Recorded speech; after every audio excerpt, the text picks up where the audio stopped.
റൂബൽ ഫാമിങ്ങിൻ്റെ പുതിയൊരു വീഡിയോയിലേക്ക് എല്ലാവർക്കും സ്വാഗതം. ഇതിനു മുമ്പ് നമ്മൾ വഴുതന കൃഷിയുടെ ഒരു വീഡിയോ കാണിച്ചിരുന്നു. അപ്പോൾ നമ്മുടെ കമൻറ്റ് ബോക്സിൽ ഒരു കമൻറ്റ് ഉണ്ടായിരുന്നു, ഇത് മഞ്ഞിപ്പ് ബാധിച്ചിട്ടുണ്ടെന്ന് പറഞ്ഞിട്ടൊരു കമൻറ്റ് ഉണ്ടായിരുന്നു.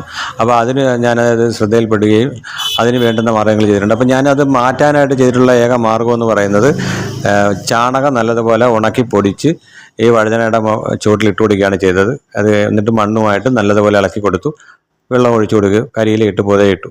അത് കഴിഞ്ഞ് ഇതിൻ്റെ കൊമ്പൊക്കെ ഞാനൊന്ന് ചെറുതായിട്ട് കോതുകയും മഞ്ഞിച്ചിലകൾ പറിച്ചു മാറ്റുകയും ചെയ്തിട്ടുണ്ടായിരുന്നു.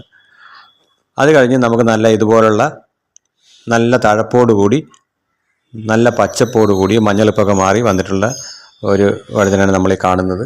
അത് ഞാൻ നട്ട വഴുതനയിലെല്ലാം അങ്ങനെ ചെയ്തിട്ടുണ്ടായിരുന്നു. നല്ല പൂവൊക്കെ പിടിച്ചിട്ടുണ്ടായിരുന്നു. ഇനിയിപ്പോൾ കായെല്ലാം നല്ലതുപോലെ വരാനായിട്ട് നിൽക്കുകയാണ്. അപ്പോൾ ഇത് ശ്രദ്ധയിൽപ്പെടുത്തിയ സുഹൃത്തിനെ നന്ദി അറിയിക്കുന്നു. അപ്പം ഇതുപോലുള്ള കാര്യങ്ങൾ വീണ്ടും ശ്രദ്ധയിൽപ്പെടുത്തുക. നമസ്കാരം, ബൈ ബൈ.